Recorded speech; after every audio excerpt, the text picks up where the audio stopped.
જય શ્રી કૃષ્ણ મિત્રો. શું તમે માનશો કે આજનો આ સુપર સોફ્ટ નાસ્તો તૈયાર થયો છે ફક્ત બે જ વસ્તુઓથી? ન સૂજી, ન બેસન, ન કોઈ લોટ, ન આથો લાવવાની ઝંઝટ, અને ખૂબ જ ઓછી તૈયારીથી અને ઓછા સમયમાં આ તૈયાર થઈ જાય છે.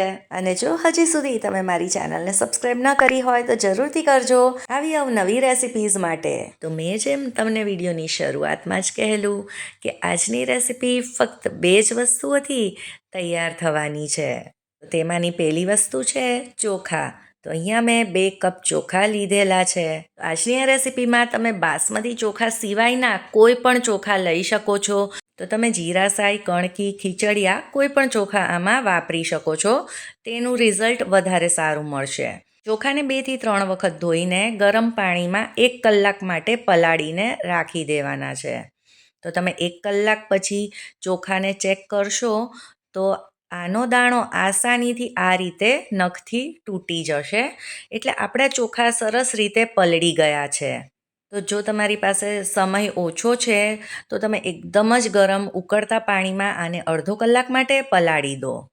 હવે ચોખામાંથી બધું જ પાણી નિતારી લેવાનું છે. અને હવે આ ચોખાને આપણે ટ્રાન્સફર કરી દઈશું મિક્સર જારમાં. હવે તમારા ઘરમાં તો અલગ અલગ પ્રકારના ભજીયા, વડા બનતા જ હશે, પણ મારી ગેરંટી છે કે આ રીતે તો તમે ક્યારેય નહીં બનાવ્યા હોય. હવે આમાં અડધો ગ્લાસ પાણી ઉમેરી અને આ બધી જ વસ્તુને પીસી લઈશું. આનું એકદમ જ સરસ બેટર તૈયાર કરવાનું છે. આમાં જરા પણ ચોખાના કણ ન હોવા જોઈએ. અને હવે આપણે આમાં એડ કરી દઈશું 1/4 કપ દહીં. તો આ મીડિયમ ખાટું દહીં છે. જો તમારા દહીંમાં પાણીનું પ્રમાણ વધારે હોય તો આગળ તમારે જે પાણી એડ કર્યું તે ઓછું એડ કરવું. હવે બધી જ વસ્તુને ફરીથી પીસી લઈશું અને આ રીતે મીડિયમ થીક બેટર તૈયાર છે. હવે આને આપણે એક બોલમાં કાઢી લઈશું. અને હા, પાણીના માપ માટે તમે સૌથી પહેલાં એવું હોય તો થોડુંક ઓછું જ પાણી ઉમેરજો. હવે આજની રેસિપીની બીજી મેઇન વસ્તુ છે બાફેલા બટેટા. તો અહીંયા મેં 4 નંગ બાફેલા બટેટા લઈ લીધા છે.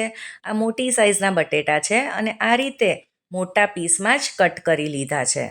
આ બાફેલા બટેટાથી ટેસ્ટ તો સરસ આવશે જ આપણા નાસ્તામાં, સાથે સાથે સરસ બાઇન્ડિંગ પણ મળશે. હવે જે મિક્સર જારમાં ચોખા પીસેલા તેમાં જ આ બટેટાને એડ કરી દઈશું. આમાં ફક્ત 2 થી 3 ચમચી જ પાણી એડ કરી આ રીતે આપણે આનું ઘાટું મિક્સર તૈયાર કરવાનું છે. એટલે પાણી ઉમેરવામાં ખૂબ જ ધ્યાન રાખવાનું છે. તમે જોઈ શકો છો આ કેટલું થીક બેટર છે. તો આવું જ રાખવાનું છે. હવે આજના આ વડા કે નાસ્તાને એકદમ જ સોફ્ટ બનાવવા માટે આપણે હાથેથી તેને ફેટી લઈશું. તો 2 થી 3 મિનિટ માટે આપણે આને ફેટવાનું છે. આના લીધે આમાં હવાના કણ ભરાશે અને આપણું બેટર એકદમ જ લાઇટ અને ફ્લફી બનશે. એટલે આપણા વડા પણ એકદમ જ સોફ્ટ તૈયાર થશે. હવે આમાં સ્વાદ પ્રમાણે મીઠું એડ કરી લઈએ. 1 ચમચી આખું જીરું એડ કર્યું છે. હવે જેટલી તીખાશ જોઈતી હોય તે પ્રમાણે લીલા મરચાં એડ કરવાના છે. મારી પાસે અહીંયા લાલ મરચાં હતા એટલે મેં તે એડ કર્યા છે. 1 ઇંચ આદુને ખમણીને ઉમેરી દીધું છે.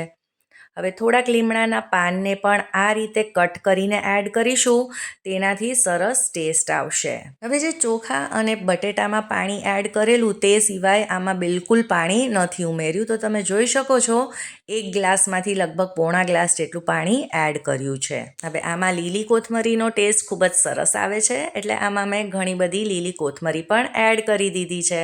હવે આ બધી જ વસ્તુને આપણે મિક્સ કરી લઈશું. રાતના જમવામાં બનાવી શકાય તેવી ઘણી બધી અલગ અલગ પ્રકારની રેસિપીઝ છે, તે પણ જોવાનું ન ભૂલતા. અને શિયાળામાં ખાવાની મજા પડી જાય તેવી પણ ઘણી બધી રેસિપીઝ છે, જરૂરથી ચેક કરજો. હવે બધી જ વસ્તુઓ સરસ રીતે મિક્સ થઈ ગઈ છે અને તમે આની કન્સિસ્ટન્સી જોઈ શકો છો કેવી છે.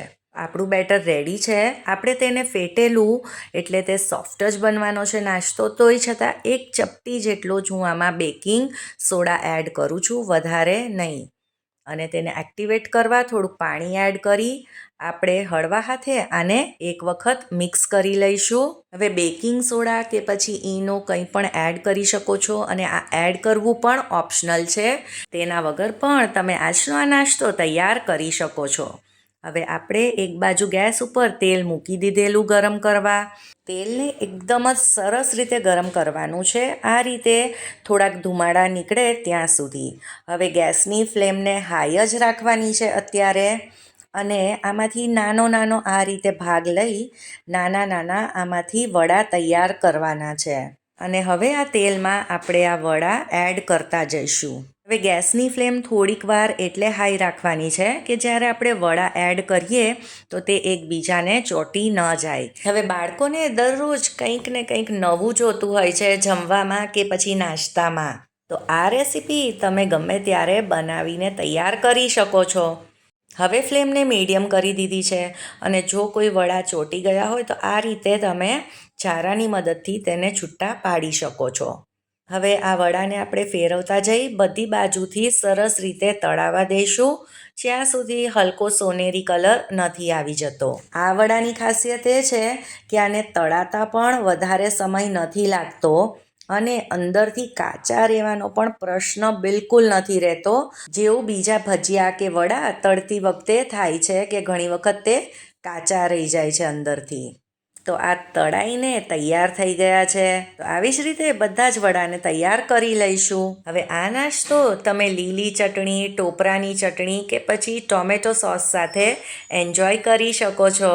અને ઓછા સમય અને ઓછી તૈયારીમાં ઢગલાબંધ નાસ્તો તૈયાર થઈ જાય છે. તો એકવાર આ રેસીપી જરૂરથી ટ્રાય કરવા જેવી છે.